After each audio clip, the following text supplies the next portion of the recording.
అంటూ ఏదైతే కడపలో కూడా సైకిల్ పని అయిపోయింది, భీమవరంలో తెలుగు తమ్ముళ్ళ కొట్లాట తనులాట అంటూ మంగళగిరిలో లోకేష్ ఓటమి తథ్యం అంటూ ఓవరాల్గా ఒక పేజీ అంతా తెలుగుదేశం పార్టీ దెబ్బతినేసిందన్నటువంటి కోణాన్ని రాసుకుంటూ వచ్చారు. వాళ్ళేమో వైసీపీ దెబ్బతిందంటూ జిల్లాల వారీగా రాసుకొస్తుంటే వీళ్ళేమో తెలుగుదేశం పార్టీ దెబ్బతిందన్నటువంటి కోణాన్ని రాసుకొచ్చే ప్రయత్నం చేస్తున్నారు. ఇద్దరూ దెబ్బతింటారు, ఇద్దరూ సక్సెస్ అవుతుంటారు.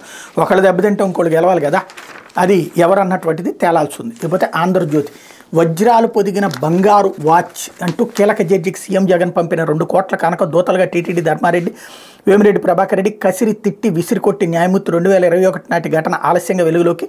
ఉత్తరాదిలో జడ్జి కుటుంబ సభ్యుడి వివాహం, పిలవని పేరంటానికి ధర్మారెడ్డి ప్రభాకర్ రెడ్డి గెస్ట్ హౌస్లో జడ్జిని కలిసి ప్రలోభాల వల్ల ఏమిటి నాన్సెన్స్ అంటూ తిట్టిన జడ్జి, జగన్ ఎత్తుగడలపై న్యాయవాద వర్గాల్లో చర్చ.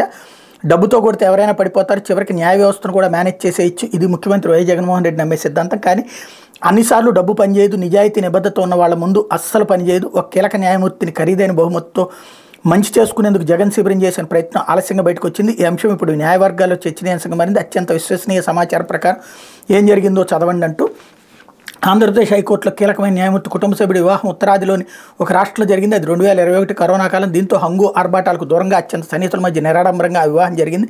అయితే ఆంధ్రప్రదేశ్ నుంచి 2 అనుకోని అతిథులు కూడా హాజరయ్యారు. వారిలో ఒకరు వైసీపీ రాజ్యసభ సభ్యుడు పారిశ్రామికవేత్త వేమిరెడ్డి ప్రభాకర్ రెడ్డి, ఇంకొకరు టీడీపీలో ఆల్ ఇన్ వన్గా వ్యవహరించేటువంటి ధర్మారెడ్డి. పిలవని పేరంటానికి హాజరైనటువంటి వచ్చిన వేళను చూసి ఆ న్యాయమూర్తి ఆశ్చర్యపోయారు.